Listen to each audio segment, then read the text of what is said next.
حضرت مولا کائنات کا ذکر کرنا بھی عبادت ہے۔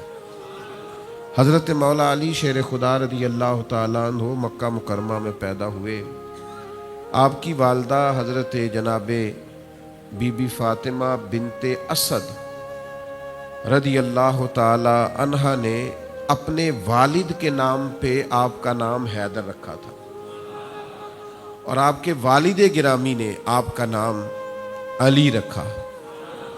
حضور سید عالم صلی اللہ تعالی علیہ وسلم نے اسد اللہ کا اضافہ فرمایا یہ اللہ کے شیر ہیں۔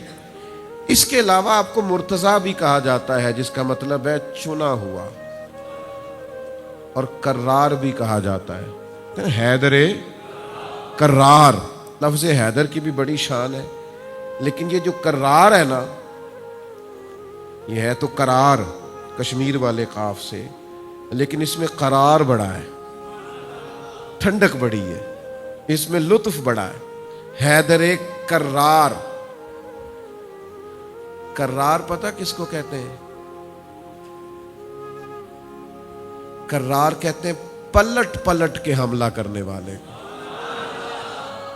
یعنی حضرت علی شیر خدا کرار ہیں، پلٹ پلٹ کے، پلٹنا، جھپٹنا، جھپٹ کر پلٹنا، یہ لہو گرم رکھنے کا ہے ایک بہانہ۔ حضرت علی شیر خدا رضی اللہ تعالیٰ عنہ کا یہ بھی لقب ہے، اور ان کو مولا بھی کہا جاتا ہے، مولا مرتضیٰ، مولا علی شیر خدا۔ یہ جو ان کو مولا کہا جاتا ہے تو یہ خود نہیں کہا جاتا، یہ مدینے والے محبوب نے کہلوایا ہے۔ حضور نے فرمایا جس کا میں مولا اس کے علی بھی مولا ہے۔ حضرت مولا علی شیر خدا رضی اللہ تعالیٰ عنہ کی بڑی شانیں، بڑی عظمتیں، اللہ تعالیٰ نے انہیں بڑی بلندیاں عطا فرمائی۔ ہم اس دور میں بستے ہیں جس میں بدقسمتی سے وہ ہستیاں جن سے فیض حاصل کرنا تھا، جن کے لفظوں اور جملوں سے انسان نے تربیت لینی تھی، اور جن کا ذکر کر کے اس کے اندر نورانیت پیدا ہونا تھی، روحانیت پیدا ہونا تھی، تقوی پیدا ہونا تھا، ہم نے ان شخصیات کو بحث کا موضوع بنا لیا، جن سے سیکھنا تھا، حاصل کرنا تھا۔ حضرت مولا علی شیر خدا رضی اللہ تعالیٰ عنہ وہ عالی مرتبت شخصیت ہیں جن کی سند سے اللہ ولایت عطا فرماتا ہے۔ تو ان سے تو فیض پانا تھا، ان کے ذکر خیر سے تو اپنی روح کو تازہ کرنا تھا، اپنے ذہن کو پاکیزہ کرنا تھا۔ ہم لوگ شخصیات پر بحث کرتے ہیں تو بھائی یہ بڑے عظیم لوگ ہیں، لفظ علی پر تو نقطہ ہی کوئی نہیں، نقطہ ہی کوئی نہیں لفظ علی پر، تو بحث کیسے کر رہا ہے مولا علی پر؟ اللہ نے تو انہیں مبرہ رکھا ہے ہر چیز۔ تو حضرت مولا علی شیر خدا رضی اللہ تعالیٰ عنہ کو اللہ تعالیٰ نے بڑی بلندیاں عطا کی۔ حضرت علی دانا بہت ہیں، حکیم بہت ہیں۔ حضرت جنید بغدادی رضی اللہ تعالیٰ عنہ فرماتے ہیں اللہ والوں کی باتیں اللہ کے لشکروں میں سے لشکر ہوتی ہیں۔ یہ لشکر دل فتح کرتا ہے، یہ باتیں، یہ لشکر اللہ کا، یہ شیطان کا مقابلہ کر کے، نفس کا مقابلہ کر کے، ناجائز خواہشات کا مقابلہ کر کے انہیں بھگا دیتا ہے، دل کے اندر معرفت پیدا کرتا ہے۔ اللہ کے بندوں کی جو باتیں ہیں، ان کے جو اقوال ہیں، ان کے جو ارشادات ہیں، ان کے اندر جو خاص تاثیر ہے وہ کیسے پیدا ہوتی ہے؟ انہوں نے ایک کتاب و سنت کو غور سے پڑھا ہوتا ہے، پھر اس کو اپنی زندگی میں عملاً نافذ کیا ہوتا ہے، پھر ان کے کچھ تجربات ہوتے ہیں، اور جب وہ بڑے مہربان ہونا، جب بڑا ان کا دل موج میں ہو، اس وقت وہ اپنے تجربات اپنے پیار کرنے والوں کو بتاتے ہیں۔ حضرت لقمان حکیم رضی اللہ تعالیٰ عنہ نے اپنے بیٹے سے کہا تھا بیٹا میں نے جو تجربات حاصل کیے ہیں قیمت ادا کر کے حاصل کیے، زندگی کے اندر سفر کرنا پڑا، واقعات ہوئے، لوگوں سے ملاقات ہوئی، کہیں پہ مایوسی ہوئی، کہیں سے ہمیں بہت زیادہ خوشی ہوئی، مسرت ہوئی، امید سے بڑھ کر کہیں معاملہ ہوا، تو پوری زندگی میں ہم نے وقت لگایا، پھر کچھ تجربات حاصل کیے تو ہم نے اس کی قیمت ادا کر کے تجربات حاصل کیے. تمہیں کہتے ہیں بغیر قیمت کے ہم سے تجربے لے لو، لیکن نئی نسل یہ چاہتی ہے کہ وہ بھی تجربہ کرے، وہ بھی پہلے ان ساری وادیوں سے گزرے، ان سنگلاخ پہاڑوں سے اور دشوار گزار چٹانوں سے گزر کے آئے. تو یہ جو بزرگان دین کے ارشادات ہوتے ہیں، اقوال ہوتے ہیں، یہ اس تجربے کا نچوڑ ہوتے ہیں. اور پھر حضرت مولا علی شیر خدا، پہلے تو نبی پاک علیہ السلام نے خود فرمایا میرے طریقے پہ بھی عمل کرنا اور میرے خلفائے راشدین کے طریقے پر بھی عمل. پہلے تو یہ بات ہی بنیاد. اور پھر حضرت مولا علی شیر خدا رضی اللہ تعالیٰ عنہ کے بارے میں نبی پاک علیہ السلام نے فرمایا میں حکمت کا گھر ہوں اور علی اس کا دروازہ ہے. تو حضرت علی رضی اللہ تعالیٰ عنہ کو جو اللہ نے جو حکمت، دانائی، تدبر اور بصیرت عطا کی تھی نا، وہ بڑی سمجھنے والی ہے. چند ایک اقوال میں نے حضرت مولا علی شیر خدا کے آپ کے سامنے رکھنے. ہم نا عمل کرنے کی بڑی فکر کرتے ہیں. نماز ایک عمل ہے تو اس کے لیے ہم جگہ کی صفائی کا اہتمام کرتے ہیں، کپڑوں کی صفائی کا لحاظ کرتے ہیں، وضو طریقے سے کرتے ہیں. اور جو لوگ اور زیادہ شوق رکھتے ہوں وہ جماعت کے ساتھ نماز پڑھنے کی خواہش کرتے ہیں. حضرت مولا علی شیر خدا رضی اللہ تعالیٰ عنہ فرماتے ہیں یہ سارا کچھ کرو بڑا ضروری ہے، بڑا اہم ہے، بڑا فائدہ مند، لیکن آپ فرماتے ہیں کہ عمل سے بڑھ کر اس کی قبولیت کی فکر کرو. آپ ارشاد فرماتے ہیں کہ اس لیے اس قبولیت کی فکر کرو کہ اگر تھوڑا عمل بھی کرو گے نا اور وہ قبول ہو جائے تو فرمایا پھر وہ تھوڑا نہیں رہے گا، پھر وہ بہت زیادہ ہو جائے گا.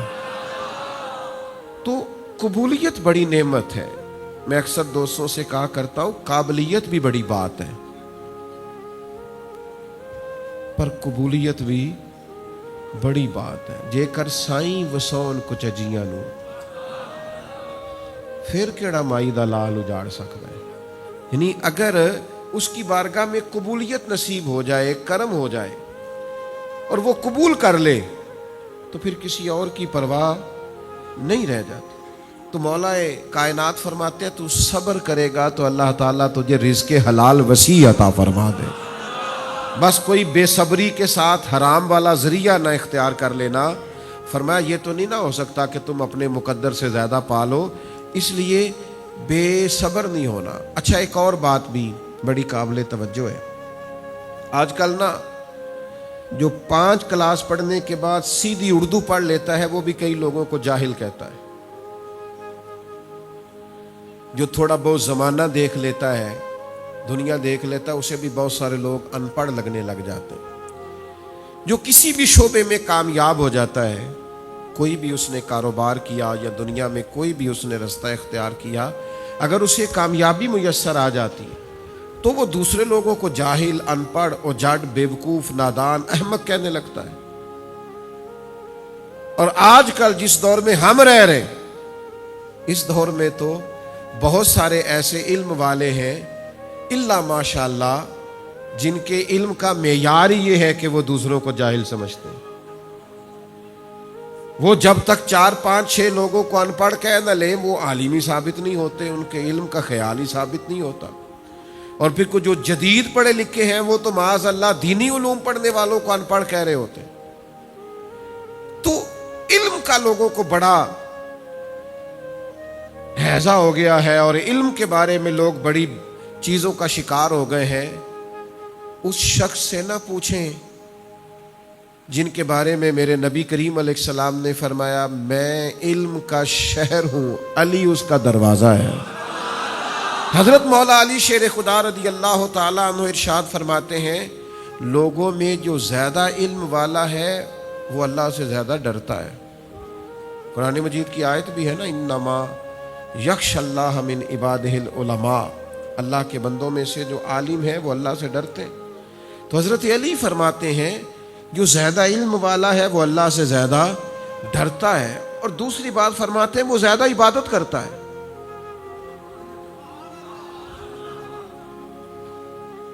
یعنی یہ کہہ کہ مستحبی ہے نا، میں تو سارا دن نیکی کے کام ہی کرتا رہتا ہوں، نفل ہی ہے نا جی. فرمایا جو عالم ہوتا ہے وہ زیادہ اللہ سے ڈرتا ہے، عبادت زیادہ کرتا ہے، اور ہر وقت اپنے رب کی رضا کا طالب رہتا ہے. یبتغون فضلا من اللہ ورضوانا، اللہ کا فضل اور اس کی مرضی تلاش کرتے، یہ علم کی پہچان ہے. تو حضرت مولا علی شیر خدا رضی اللہ تعالیٰ عنہ علم کی بابت یہ ہماری تربیت فرماتے ہیں. حضرت علی رضی اللہ تعالیٰ عنہ قرآن مجید سیکھنے پر بڑا زور ارشاد فرماتے ہیں. حضرت علی اپنے ماننے والوں سے کہتے ہیں قرآن مجید سے جڑو، قرآن مجید کو سیکھو، قرآن مجید کے مفاہیم سے آشنائی حاصل کرو. قرآن مجید کیا فرماتا ہے، قرآن مجید کس طرح سے تربیت کرتا ہے، اللہ کا مقدس کلام کس طرح اپنے بندوں کی رہنمائی کرتا ہے، اس پر غور کرو، تدبر کرو. آپ یقین کریں ترجمے کے ساتھ صرف نماز ہی آ جائے تو نماز پڑھنے کا مزہ آ جائے. حضرت مولا علی شیر خدا رضی اللہ تعالیٰ عنہ ارشاد فرماتے ہیں اللہ کی قسم قرآن کریم کی ہر آیت کے بارے میں جانتا ہوں کب نازل ہوئی تھی اور کہاں نازل ہوئی تھی اور کس موقع پہ نازل ہوئی تھی. حضرت علی شیر خدا رضی اللہ تعالیٰ عنہ ارشاد فرماتے ہیں اللہ تعالیٰ نے مجھے سوال کرنے والی زبان عطا کی ہے اور سمجھنے والا دل عطا فرمایا. میں نبی کریم علیہ السلام کی بارگاہ میں سوال عرض کرتا تھا اور پھر اللہ نے سمجھنے والا دل دیا ہے، پھر میں اس سے چیزوں کو سمجھتا تھا. سیکھیں گے قرآن مجید انشاءاللہ تعالی. حضرت علی شیر خدا رضی اللہ تعالیٰ عنہ کے اس فرمان پر عمل کریں گے. یہ جو لوگ کہتے ہیں نا جی ہم مولا علی کے ملنگ ہیں اور مولا علی شیر خدا کو بڑا مانتے ہیں، تو بھئی آپ کو تو 3 آیتوں کا ترجمہ نہیں آتا، چند آیات آپ کو نہیں آتی، ہاں کیسے حضرت علی کے ملنگ بن گئے؟ یہ عجیب بات ہے نا کہ میں پی ایچ ڈی پڑھنے والے آدمی کا اسٹوڈنٹ ہوں تو مجھے آتا ہو اردو پڑھنا بھی نہیں، تو کون مانے گا کہ آپ اتنے بڑے آدمی کے اسٹوڈنٹ؟ تو آپ مولا علی شیر خدا کے ماننے والے ہیں تو پھر آپ کا علم کچھ اور درجے کا ہونا چاہیے، پھر آپ کا فہم فراست کچھ اور درجے کی ہونی چاہیے. حضرت علی شیر خدا فرماتے ہیں 3 عمل مشکل ہے. وہ جیسے کوئی سیانا آدمی بتا نہیں دیتا کہ یہ کام نہ کرنا مشکل ہے، اس رستے نہ جانا یہ رستہ خراب ہے، اس رستے پہ نہ جانا یہ رستہ دشوار ہے، بتا دیتے ہیں نا. تو حضرت علی شیر خدا بھی فرماتے ہیں 3 عمل مشکل ہے. ایک فرماتے ہیں اپنی جان کا حق ادا کرنا مشکل ہے. سجنا جان امانت تیری، تو جدو منگ سے میں پیش کرے سا. فرماتے ہیں جان کا حق ادا کرنا، اپنی جان کو صحیح کام پہ لگانا. اور موبائل لیا بیٹھے ہیں آرام کر رہے ہیں، گھنٹوں گزر گئے ادھر ادھر کی موویاں دیکھ رہے ہیں، پتہ ہی کوئی نہیں کہ میرا وجود کتنا قیمتی ہے، میں اس سے کوئی کام لے لوں، محنت کر لوں، جد و جہد کروں. حضرت علی فرماتے ہیں مشکل کام ہے اپنی جان کا حق ادا کرنا. تو جو اپنی جان کا حق نہیں ادا کر سکتا باقی حق کیسے ادا کرے؟ اپنے آپ سے کام لیں، اس وجود کو کسی ڈیوٹی پہ لگائیں. یہ پڑا پڑا بھی بوڑھا ہو جائے گا، پڑا پڑا بھی تھک جائے گا، پڑا پڑا بھی کمزور ہو جائے، اور اگر کسی کام لگ گیا تو زندگی 1 دن ہو یا 100 سال گزر جاتی ہے. دوش پہ کملی ہو یا کہ شال گزر جاتی ہے. اگر امیروں کی بہے اقبال گزر جاتی ہے تو غریبوں کی بہرحال گزر جاتی ہے.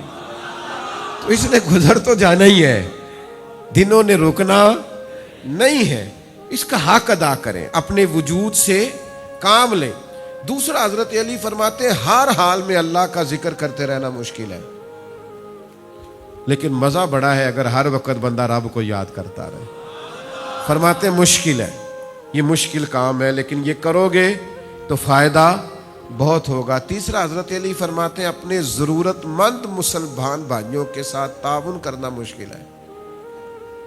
لوگ تعاون کرتے ہیں پر ضروریات پوری نہیں کرتے. فرمایا مشکل ہے پر کرو گے تو اجر بڑا ملے گا. تو یہ 3 چیزیں مشکل ہیں پر اگر کوئی کرے گا تو اجر بڑا پائے گا، اعزاز بڑا پائے گا۔ یہ حضرت علی کے چند ارشادات میں نے آپ کی خدمت میں عرض کیے، یاد رہیں گی باتیں انشاءاللہ تعالی، عمل کریں گے انشاءاللہ تعالی۔